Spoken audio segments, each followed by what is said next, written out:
Bwana Yesu asifiwe sana.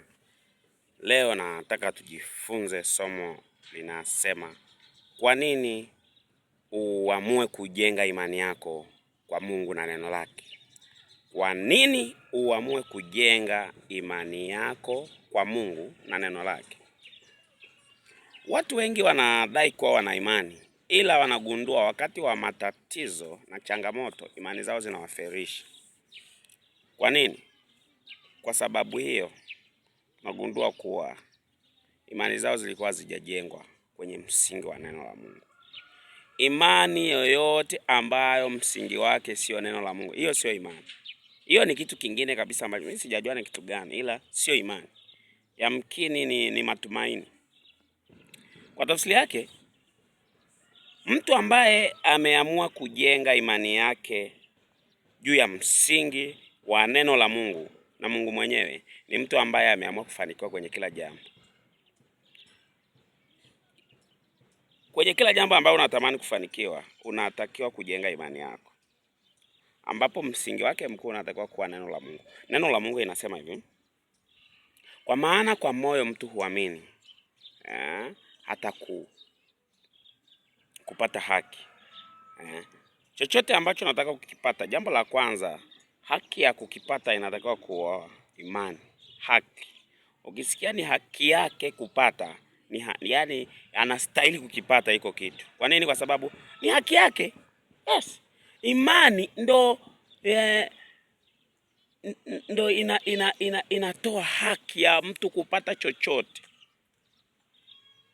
Alafu neno la Mungu linasema kwa kinywa chake ukiri na kupokea wokovu. Sasa nataka nikuoneshe vitu viwili hapa. Ukisha kuwa na imani, kinachotokea unaanza kuwaza sawa sawa na neno la Mungu. Ukisha jenga imani yako kwenye msingi wa neno la Mungu, unaanza kuwaza sawa sawa na Mungu anavyowaza. Na kwa sababu hiyo ukisha kuwa na imani ya Mungu, imani ambayo iliumba na imani ambayo inaweza kuhamisha hata milima, ndipo pale mtu anaanza hata kukiri ushindi. Ndipo pale mtu anaanza kukiri sawa sawa na neno la Mungu. Pamoja na kwamba anaweza akawa anaumwa, lakini anakiri sawa sawa na neno la Mungu. Anakiri uponyaji kwa sababu anajua neno la Mungu linasema nini. Neno la Mungu ni nini kwani? Jambo la kwanza ambalo nataka uelewe, neno la Mungu ni Mungu mwenyewe. Ndio maana ukitaka namna rahisi ya kumfahamu Mungu ni kulifahamu neno lake. Unataka kumfahamu Mungu rafiki, anza kusoma neno lake. Neno la Mungu limebeba mapenzi makamilifu ya Mungu. Kila unapolisoma neno, unakuwa unayasoma mapenzi ya Mungu. Kila unapolisoma neno, unakuwa unamfahamu Mungu mwenyewe. Kwa nini? Kitabu cha Yohana sura ya 1 mstari wa 1. Yohana sura ya 1 mstari wa 1. Neno la Mungu linasema hapo mwanzo palikuwapo neno, naye neno alikuwa kwa Mungu, naye neno alikuwa Mungu. Kwa tafsiri yake, neno lilikuwapo na Mungu. Na kwa sababu hiyo, kwa sababu neno lilikuwa na Mungu, linaweza likatuelezea Mungu yupoje. Mungu anapenda nini? Mungu hapendi nini? Mungu anatamani kufanya nini? Basi lilikuwapo na Mungu hapo mwanzo. Palikuwapo neno, naye neno alikuwa kwa Mungu. Neno alishawahi kukaa na Mungu. Neno anaweza akamuelezea Mungu yupoje. Neno anaweza akatuambia mapenzi ya Mungu. Sasa nataka nikuoneshe nini? Kuna vitu ambavyo nataka niviletishe hapa uvielewe na uvifahamu. Imani yako ikijengwa juu ya msingi wa neno la Mungu, jambo la kwanza itakalotokea kwenye maisha yako ni kuanza kuwaza sawa sawa na Mungu anavyowaza. Ni kuanza kuwaza sawa sawa na neno la Mungu. Ukisoma kitabu cha Mwanzo sura ya 1, Mungu ameanza uumbaji, amekutana na hali ya ukiwa, utupu na giza. Mungu hakuanza kulalamika. Hakuanza kusema sasa unajua nimekutana na giza, hakuna hata mahali pa kushika. Kwa sababu ya imani ya Mungu ambayo ni neno la Mungu. Mungu alijua ile imani ya Mungu ambayo ni ya uumbaji.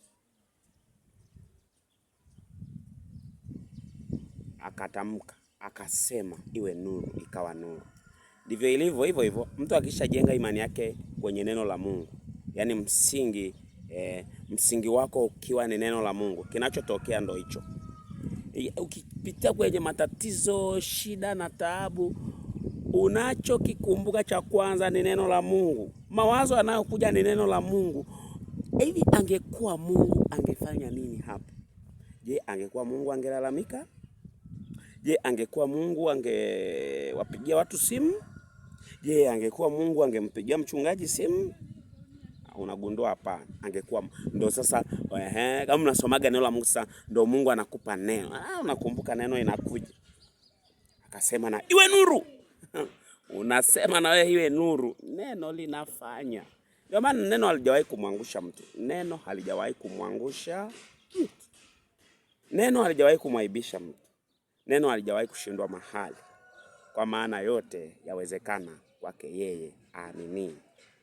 Lakini pia kutuonesha kwamba neno na Mungu ni wale wale. Neno Yesu anasema pia yote yanawezekana kwake yeye aamini, lakini pia Mungu anaweza.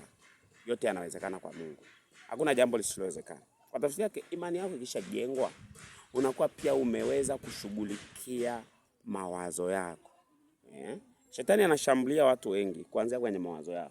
Kitendo tu cha kuanza kuwaza tofauti na neno la Mungu ni ishara ya kuonesha kwamba imani yako bado haijajengwa. Kitendo cha kuanza kuwaza tofauti na neno la Mungu ni kumkaribisha shetani kukushambulia. Na kwa sababu hiyo mashambulizi mengi yanaanzia kwenye mawazo ya watu, kwa sababu mioyo yao haijajengwa katika neno. Imani nimekuonyesha kwamba ni kitu cha moyoni. Mioyo yao hamna imani. Kwenye mioyo yao haipo imani. Kwa sababu hiyo moyo upo umeungamanishwa sana na mawazo ya mtu. Ndio maana ukitaka kujua moyo wa mtu unawaza nini, angalia pia mawazo yake. Na kwa sababu yake mtu anaongea kitu anachokiwaza. Hakuna mtu anayeongea kitu asichokiwaza. Ukitaka kujua mtu anawaza nini, ukitaka kujua moyo wa mtu, ukitaka kujua mtu anawaza nini na moyo wake umebeba nini, msikilize pia mambo anayoongea na mambo anayoyafanya. Mtu hawezi kuongea asichokiwaza. Na anachokiwaza mtu kwa tafsiri yake kimetoka moyoni. Kwa maana moyoni mwa mtu ndimo kuna hila, moyoni mwa mtu ndimo kuna mabaya, kuna uovu mwingi unatoka huko. Na kwa sababu hiyo ukishajenga imani yako kwenye msingi wa neno la Mungu, unaanza kuwaza sawa sawa na neno la Mungu, unakuwa umeweza kumshinda shetani kwa kuziangusha ngome zote ambazo anazijenga kinyume na elimu ya Mungu. Mungu akubariki sana, kutendea mema. Amen.